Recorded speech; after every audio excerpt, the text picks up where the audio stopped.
आज के इस मूवी का नाम है ए मिस्टीरियस विलेज। इस कहानी की शुरुआत में हमें कैलिफोर्निया की कंट्री साइड में हमें एक छोटी सी टाउन को दिखाया जाता है जिसका नाम है मिडविच। और इस टाउन में हर एक इंसान बहुत ज़्यादा एक्साइटेड है क्योंकि आज यहाँ पर एक फेस्टिवल है जिसकी हर कोई तैयारी कर रहा होता है। यही हमें प्राइमरी स्कूल की प्रिंसिपल को दिखाया जाता है। जब वो अपने ऑफिस में होती है तो घड़ी में 10 बजते हैं और जैसे ही 10 बजते हैं तो पूरा का पूरा टाउन सो जाता है। ना सिर्फ इंसान बल्कि पशु पक्षी सांस लेने वाले हर एक चीज़ इस टाउन में सो जाती है। और इसके बाद हमें उसका हस्बैंड को दिखाया जाता है जो इस टाउन तक पहुँच गया होता है, जो कि ड्राइव कर रहा होता है। तभी उसे भी नींद आ जाती है जिस वजह से उसकी गाड़ी का एक्सीडेंट हो जाता है और जिसमें उसकी मृत्यु हो जाती है। और अब इसी एक्सीडेंट वाली जगह पर पुलिस का टीम आ जाता है।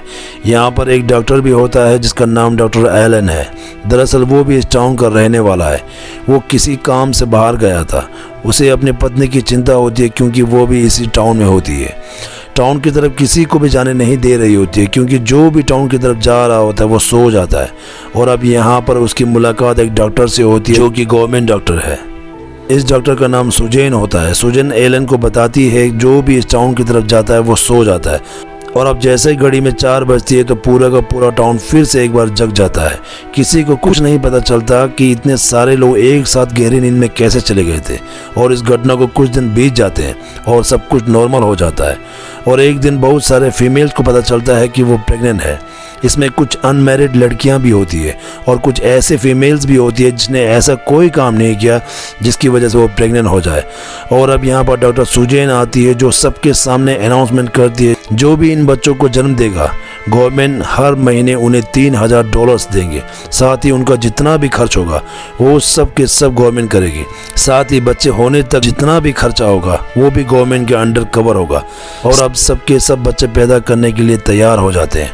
और जल्द ही वो दिन आ जाता है जब इनकी डिलीवरी का टाइम होता है। डिलीवरी के बाद 10 बच्चे पैदा होते हैं जिसमें 5 लड़के और 5 लड़कियां होती हैं।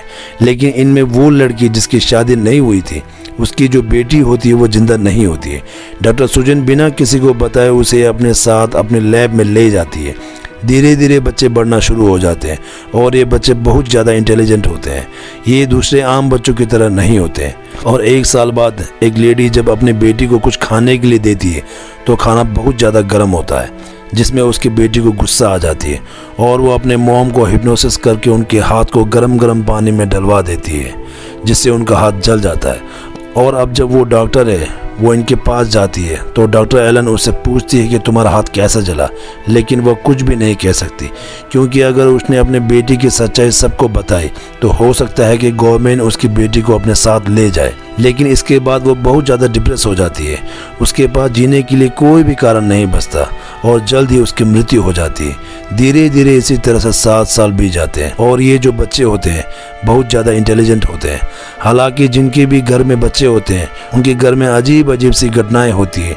लेकिन कोई भी माँ बाप इस बात को एक्सेप्ट करने के लिए तैयार नहीं होते कि उनके बच्चे नॉर्मल नहीं है, वो खतरनाक है। 7 साल की उम्र में सब अपना अपना जोड़ा बना लेती है लेकिन इनमें एक बच्चा अकेला होता है क्योंकि उसके साथ की जो लड़की पैदा हुई थी वो जिंदा नहीं थी। और ये सब के सब बच्चे अपने आई चेकअप करवाने के लिए जाती है और तभी डॉक्टर से गलती से एक लड़के की आंख में लग जाती है जिससे उसे गुस्सा आती है। उसकी आंखें पूरी तरह से लाल हो जाती है और वो अपने हिप्नोसिस के पावर से डॉक्टर के हाथों से उसी को हॉट करवाती है। और फिर जो स्कूल का प्रिंसिपल होता है वो डॉक्टर एलन के पास जाती है और कहती है कि हमें इन बच्चों को स्पेशल क्लास देना चाहिए, उन्हें अच्छे से गाइड करना चाहिए ताकि उन्हें एक बेहतर ज़िंदगी मिल सके।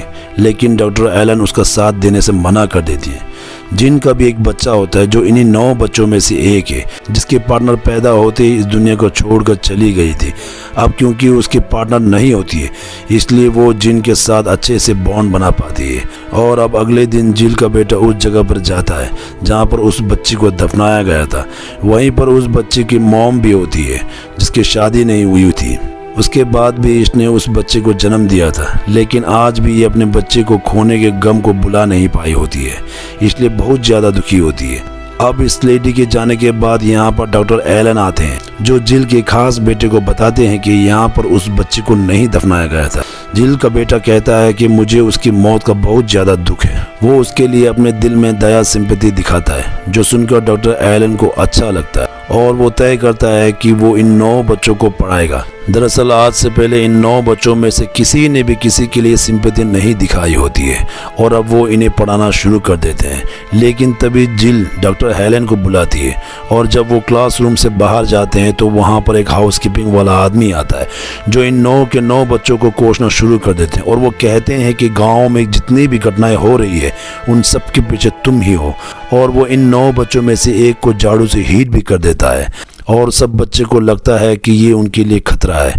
सब बच्चों की आंखें चमकने लगती है लेकिन जिल के बेटे की आंखें नहीं चमकती और अब ये 8 बच्चे मिलकर उसके दिमाग को कंट्रोल करके उसे मार देता है। और अब डॉक्टर एलन और जेल दोनों बहुत ज़्यादा परेशान होते हैं, इसलिए डॉक्टर एलन डॉक्टर सुजेन के पास जाते हैं और वो डॉक्टर एलन को बताती है कि सिर्फ ये तुम्हारे टाउन में नहीं हो रहा बल्कि पूरी दुनिया के अलग अलग हिस्सों में छोटे छोटे गाँव और कस्बों में इस तरह की घटनाएं हो चुकी है। वहाँ पर भी सुबह 10 बजे अचानक से पूरा का पूरा गाँव सो गया था और 4 बजे जग गया था और कुछ ही दिनों बाद वहाँ की जो लड़कियाँ थी वो भी प्रेग्नेंट हो गई थी और उन्होंने भी इसी तरह के बच्चे को जन्म दिया था जिनके अंदर साइकिक पावर थी, जो अपने पावर से किसी के भी माइंड को कंट्रोल कर सकते हैं। और डॉक्टर सुजेन का ये भी मानना होता है कि इन बच्चों के अंदर कहीं ना कहीं एलियंस ने अपना कब्जा कर रखा है। वो धीरे धीरे इस पूरी दुनिया में अपना कब्जा कर लेंगे।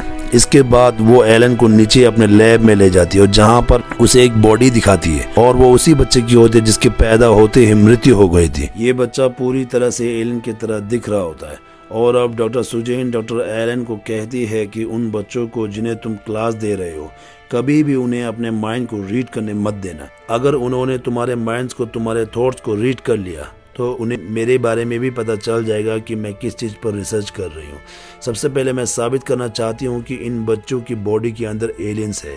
उसके बाद मैं दुनिया के सामने इस पूरी थ्योरी को लेकर आऊँगी। डॉक्टर की इस बात का जवाब दिए बिना डॉक्टर एलन वहाँ से चला जाता है क्योंकि उससे वो नाराज है। उसने इतने सालों तक सबसे सच्चाई छिपा कर रखी। अब वो उन्हीं 9 बच्चों में से एक लड़की के कमरे में जाता है और वो लड़की उससे कहती है अब हमें कोई नहीं रोक सकता और जल्दी ही हम सब के सब अपने परिवार को छोड़कर बांध में रहेंगे एक साथ और अगर किसी ने हमें रोकने की कोशिश की तो इसका अंजाम बुरा हो सकता है। वो सब बच्चे बांध में रहने के लिए चले जाते हैं। जिल अपने बेटे से कहती है कि तुम उनसे अलग हो, तुम्हें उनके साथ बांध में रहने के लिए नहीं जाना चाहिए, लेकिन वो अपने मॉम की बात नहीं सुनता और उन बच्चों के साथ रहने के लिए चला जाता है। और अब अगले दिन यहाँ पर एक आदमी अपने बेटे को ढूंढते हुए आता है। वो कहता है कि तुम्हें मेरे साथ घर चलना होगा, मैं तुमसे बहुत प्यार करता हूँ। पर तभी यहाँ पर जो बाकी के बच्चे होते हैं वो उसके माइंड को कंट्रोल करके उसके गाड़ी का एक्सीडेंट करवा देते हैं जिससे उसकी मृत्यु हो जाती है। और अब अगले दिन डॉक्टर सुजेन डॉक्टर एलन के पास आती है और इन्हें कहती है कि गवर्नमेंट और मिलिट्री ने फैसला लिया है कि इस तरह के सभी बच्चों को मार दिया जाएगा। अगले दिन यहाँ पर मिलिट्री पहुँच जाएगी, इसलिए गाँव वाले गाँव खाली कर रहे हैं। डॉक्टर एलन सभी बच्चों के पास जाता है लेकिन जल्द ही उन्हें ये बात समझ में आ जाता है कि इन बच्चों को समझाने का कोई फायदा नहीं, क्योंकि यह उसकी बात समझने वाले नहीं है। हालांकि उसके दिमाग को पढ़ने की कोशिश भी कर रहे होते हैं, लेकिन यहाँ पर डॉक्टर एलन समंदर की लहरों के बारे में सोच रहा होता है ताकि इनमें से किसी को भी गवर्नमेंट या आर्मी के प्लान के बारे में पता ना चले। और अब यहाँ पर चर्च के फादर आते हैं जो दूर से एक बच्चे पर निशाना लगाते हैं, पर इससे पहले कि वो उस बच्चे को मार पाते उनके पीछे 4 बच्चे होते हैं जिन्होंने उन्हें देख लिया होता है और अब ये चारों मिलकर फादर के माइंड को कंट्रोल करके उनकी जान ले लेते हैं, जिस बात से पूरा का पूरा टाउन बहुत गुस्से में आ जाता है। वहीं हमें डॉक्टर को दिखाया जाता है जो अपने रिसर्च के पेपर लेकर यहाँ से जा रही होती है। तभी उसके सामने 3 बच्चे आते हैं जिसमें से एक जेल का बेटा होता है। सुजेन अपने दिमाग को कंट्रोल करती है ताकि वो बच्चे उसके थॉट्स को उसके विचारों को ना पढ़ सके। और अब ये तीनों बच्चे सुजेन के साथ उसकी लैब में चले जाते हैं जहाँ पर जिल का बेटा दिखता है उस बच्चे को जो कि उसके पार्टनर थी जिसकी पैदा होते ही मृत्यु हो गई थी। उसकी बॉडी अब भी वहाँ पर है जो देखकर उसकी आंखों में आंसू आ जाते हैं। सब बच्चे को डॉक्टर सुजेन पर बहुत गुस्सा आता है और वो उसके माइंड को कंट्रोल करते हैं और इसके बाद उसे भी मार दिया जाता है। वहीं डॉक्टर और उनके साथ सभी को पता चल चुका है कि ये बच्चे शैतान है, इसलिए डॉक्टर एलन तय करता है कि वो इन बच्चों को मार देगा और फिर वो अपने गाड़ी में बहुत सारा विस्फोटक रखता है। साथ ही वो अपने प्लान के बारे में जिल को भी बताता है। जिल कहती है कि तुम मेरे बेटे को मत मारना क्योंकि वो बाकियों से अलग है, उसके दिल में रहम है, प्यार है, वो दूसरे के लिए फीलिंग्स रखता है। और डॉक्टर हेलन उसकी बात नहीं मानता और उसे कमरे में बंद करके वहाँ से चला जाता है। वहीं बाहर दिखाया जाता है जहाँ पर आर्मी और पुलिस आ चुकी है, जो बांध के बाहर खड़ा है और उनके सामने अब बहुत सारे बच्चे हैं, लेकिन ये बच्चे उनके माइंड को कंट्रोल करके उन्हें आपस में लड़वा देते हैं। इसलिए पुलिस और आर्मी एक दूसरे पर गोलियां चलाना शुरू कर देती है। वहीं अब इन सब बच्चों की क्लास का टाइम हो जाता है जो डॉक्टर एलन लेते हैं। डॉक्टर एलन आज एक ब्रीफ केस लेकर इनके क्लास लेने आते हैं। इसी ब्रीफ केस के अंदर विस्फोटक है जिसे क्लास में पहुंचने के बाद वो ऑन कर देते हैं, लेकिन अब वो जिम के बेटे को कहते हैं कि तुम बाहर जाओ। दरअसल वो नहीं चाहते हैं कि जिम का बेटा भी यहाँ पर मारा जाए क्योंकि वो दूसरों से अलग है। यहाँ पर जो 8 बच्चे होते हैं उन्हें डॉक्टर एलन पर शक हो जाता है। इसके बाद सब के सब एक साथ मिलकर उनका माइंड रीड करने की कोशिश करते हैं। तभी यहाँ पर जिल अपने बेटे के साथ आ जाती है और अब यहाँ पर एक लड़की जिल का दिमाग भी रीड करने और उसे हिप्नोसिस करने की कोशिश करती है। ये देखकर जिल के बेटे को गुस्सा आता है और उसे धक्का देकर नीचे गिरा देता है। डॉक्टर एलन उससे कहता है कि तुम जल्दी से यहाँ से अपने बेटे को लेकर निकल जाओ। जिल अपने बेटे के साथ बाहर जाती है और अब ये 8 के 8 बच्चे किसी भी कीमत पर एलन का दिमाग पढ़ने की कोशिश कर रहे होते हैं, लेकिन बार बार वो अपने दिमाग में दीवार के बारे में सोच रहा होता है। पर फाइनली ये उसके दिमाग को देख लेते हैं कि ब्रीफकेस के अंदर बॉम्ब है और अब बहुत देर हो चुकी है। अगले पल एक ब्लास्ट होता है जिसमें डॉक्टर एलन के साथ 8 बच्चे मारे जाते हैं, लेकिन उसका बेटा बच गया है। जिल अपने बेटे से कहती है कि हम यहाँ से कहीं दूर चले जाएंगे जहाँ पर तुम्हें और मुझे कोई नहीं पहचानता हो। और ये दोनों के दोनों गाड़ी से इस टाउन को छोड़कर निकल जाते हैं और इसी के साथ ये फिल्म यहाँ पर समाप्त हो जाता है। उम्मीद करते हैं कि यह कहानी आपको पसंद आई होगी। अगर पसंद लगे तो वीडियो को लाइक, सब्सक्राइब और शेयर जरूर कीजिएगा। धन्यवाद।